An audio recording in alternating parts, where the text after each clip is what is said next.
जम्मू कश्मीर के पहलगाम में हुए आतंकी हमले के बाद देश में तनावपूर्ण हालात हैं। पहलगाम की बायसरन घाटी में हुई आतंकी वारदात के बाद बने हालात के कारण भारतीय जनता पार्टी ने राष्ट्रीय अध्यक्ष पद का चुनाव फिलहाल कुछ दिनों के लिए टालने का फैसला लिया है। फैसले पर राष्ट्रीय स्वयंसेवक संघ यानी कि आरएसएस की भी सहमति है। ऐसे में जेपी नड्डा फिलहाल भाजपा के अध्यक्ष बने रहेंगे।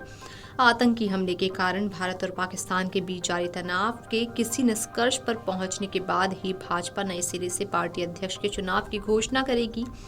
गौरतलब है कि अध्यक्ष पद के चुनाव के लिए उत्तर प्रदेश समेत चुनिंदा राज्यों में संगठन चुनाव और प्रदेश अध्यक्ष के नामों पर भाजपा और संघ के बीच अंतिम दौर की चर्चा हो रही थी। ऐसे में अब खबरें सामने आई हैं कि भाजपा के राष्ट्रीय अध्यक्ष के चुनाव में अभी कुछ देरी होगी। फिलहाल ये जानकारी स्पष्ट नहीं है कि अब पार्टी अध्यक्ष का चुनाव कब होगा। बता दें कि बीजेपी पहले अगले महीने यानी मई के महीने में राष्ट्रीय अध्यक्ष का चुनाव करने वाली थी, लेकिन पहलगाम हमले के बाद अब इस चुनाव को टालने का फैसला लिया गया है। बताया जा रहा है कि केंद्र की सत्ता में होने के कारण बीजेपी फिलहाल अपना पूरा ध्यान पहलगाम हमले पर देना चाह रही है। केंद्र में एनडीए सरकार की अगुवाई कर रही बीजेपी इस समय आतंकवाद से निपटने के लिए गंभीरता से काम कर रही है, इसलिए पार्टी अध्यक्ष का चुनाव थोड़े दिनों बाद कराने पर सहमति बन गई है। ऐसे में संगठनात्मक बदलाव को कुछ समय के लिए रोक दिया गया है। गौरतलब है कि 2019 के आम चुनाव के बाद तत्कालीन भाजपा अध्यक्ष अमित शाह केंद्रीय मंत्रिमंडल में शामिल हो गए थे। इसके बाद से ही जेपी नड्डा पार्टी के राष्ट्रीय अध्यक्ष का पद संभाल रहे हैं। 2024 में हुए लोकसभा चुनावों के बाद से ये कयास लगाए जा रहे थे कि जेपी नड्डा बीजेपी अध्यक्ष की कुर्सी से हट सकते हैं, लेकिन तब से ही बीजेपी अध्यक्ष का चुनाव न होने की वजह से नड्डा ने ही कुर्सी संभाल रखी है। पिछले 6 महीने से सियासी गलियारों में इस बात को लेकर अलग अलग चर्चाएं हैं कि बीजेपी का राष्ट्रीय अध्यक्ष कौन होगा। इस पद के लिए कई नाम रेस में सामने आ चुके हैं। हालांकि अब तक किसी पर भी फाइनल मुहर नहीं लगी है। बीजेपी के संविधान को देखा जाए तो उसके मुताबिक राज्यों के चुनाव खत्म होने के बाद ही पार्टी के राष्ट्रीय अध्यक्ष का चुनाव होता है।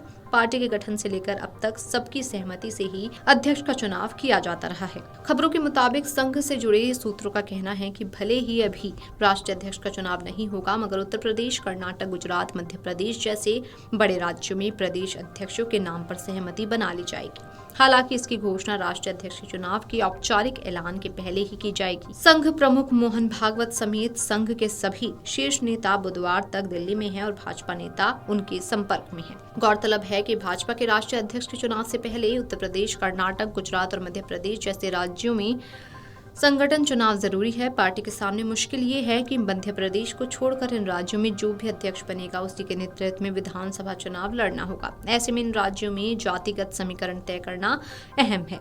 मसलन गुजरात में पार्टी को आदिवासी मतदाताओं की चिंता है तो यूपी में पिछड़ी जाति के मतदाताओं की। इसके अलावा मध्य प्रदेश, गुजरात और यूपी में पार्टी सत्ता में है। इसमें बतौर अध्यक्ष उसे ऐसे चेहरे की तलाश है जो सत्ता और सरकार में न सिर्फ संतुलन बैठा सके बल्कि ओबीसी आदिवासी वोट बैंक को भी साध सके।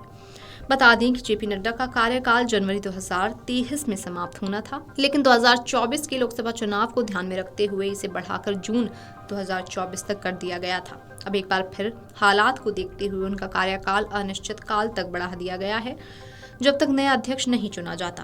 पहले कयास लगाए जा रहे थे कि मई महीने में बीजेपी को नया राष्ट्रीय अध्यक्ष मिल सकता है, लेकिन पहलगाम हमले और देश में बने संवेदनशील माहौल को देखते हुए ये कार्यक्रम आगे बढ़ा दिया गया है। Video desk amarujala.com। अगर आप ये वीडियो YouTube पर देख रहे हैं तो हमारे चैनल को सब्सक्राइब कर बेल आइकन दबाएं और Facebook पर देख रहे हैं तो हमारे पेज को लाइक करें। 8 मिलियन प्लस सब्सक्राइबर, आपके इस भरोसे के लिए बहुत धन्यवाद।